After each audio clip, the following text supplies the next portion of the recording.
राधे राधे। माघ मास महात्म्य छठवां अध्याय। बड़ी श्रद्धापूर्वक सहस्त्रार्जुन यह सब कथाएं सुन रहे थे। अतः भगवान दत्तात्रेय जी ने सहस्त्रार्जुन से आगे कहा, हे राजन, एकाग्रचित होकर सुनो। मैं इस माघ स्नान के विषय में एक और प्राचीन इतिहास तुम्हें सुनाता हूँ। सतयुग में धन धान्य संपन्न अति श्रेष्ठ नैवेद्य नगर में कुबेर के समान धनी हिमकुंड नामक एक वैश्य निवास करता था। हिमकुंड अत्यंत कुलीन, धर्मात्मा तथा शुभ कार्य करने वाला था। उसने अपनी व्यवसाय बुद्धि से अनेकों प्रकार के व्यवसाय करके 8 करोड़ असभ्यां एकत्रित कर ली थी। इतना धनार्जन करने के बावजूद इस संसार को क्षण भंगुर तथा नश्वर समझकर अपने उपार्जित धन के छठे भाग को यह वैश्य धर्म कार्यों पर व्यय करता था। वह प्रतिदिन देव पूजा तथा अतिथि सेवा किया करता था। इसी बीच उसे 2 पुत्र उत्पन्न हुए। संतान प्राप्ति से वह बड़ा खुश हुआ। उसने बड़े पुत्र का नाम कुंडल और छोटे का नाम विकुंडल रखा।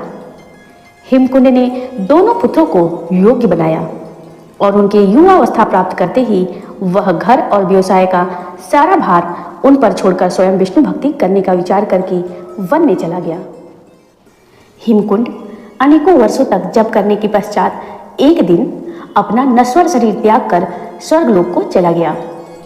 उधर हिमकुंड प्रभु भक्ति के लिए वन गमन करने के पश्चात उसके दोनों पुत्र धन कुबेर होने के अभिमान में आकर मदोन्मत्त होकर निंदनीय आचरणों, पापाचारों तथा दुर्व्यसनों में लिप्त हो गए। दुर्व्यसनों में लिप्त होकर निंदनीय आचरण करते हुए वे अपनी माता का तिरस्कार और अनादर करने के साथ साथ अपने से बड़ों, पूज्यों और श्रेष्ठ जनों का भी अपमान करने लगे थे। धर्म से पूर्णतया विमुख होकर वे दोनों ही पापाचारी, वैश्यागामी, मद्यपायी, जुआरी तथा पर स्त्रीगामी हो गए थे। वे दिन रात वैश्याओं के यहाँ उनके नृत्य संगीत में तथा मद्यपान में गुजारने लगे। वे पूरे वैभव और विलास से राजसी ठाट बाट में रहते थे तथा उन्होंने अपना व्यवसाय भी बंद कर रखा था। पानी की तरह धन बहाते हुए वे पूर्ण स्वेच्छाचारी तथा निरंकुश जीवन जी रहे थे। बिना कोई कार्य किए पापाचार में धन व्यय करने के कारण उनके पिता के अथाह धन को पंख लगते देर नहीं लगी और कुछ ही वर्षों में वे अपना सारा धन समाप्त कर बैठे। पिता की संचित की हुई असभ्यां समाप्त हो जाने पर उनके पास कुछ भी शेष नहीं बचा। वे पूरी तरह कंगाल बन गए थे। धनहीन और कंगाल होकर वे चारी करने लगे। उन पर साहूकारों का कर्ज भी हो गया था। चोरी करने के कारण उनकी सारे नगर में निंदा होने लगी तथा लोगों ने उनका रहना कठिन कर दिया। तब वे दोनों भाई अपना नगर छोड़कर भाग खड़े हुए। उन्हें हर समय साहूकारों तथा राजा का भय भी सताता रहता था। अतः वे दोनों नगर से बाहर वन में रहने लग गए। वन में भीलों के साथ रहने पर वे और भी अधिक पाप और हिंसा करने लग गए थे। कुछ समय बाद बड़ा भाई भीलों के साथ जाकर पर्वत पर निवास करने लगा तथा छोटा भाई विकुंडल एक ऋषि के साथ उनके आश्रम में जाकर रहने लगा। एक दिन एक भाई को सिंह ने मार डाला तथा उसी दिन दूसरे भाई को सर्प ने काट लिया।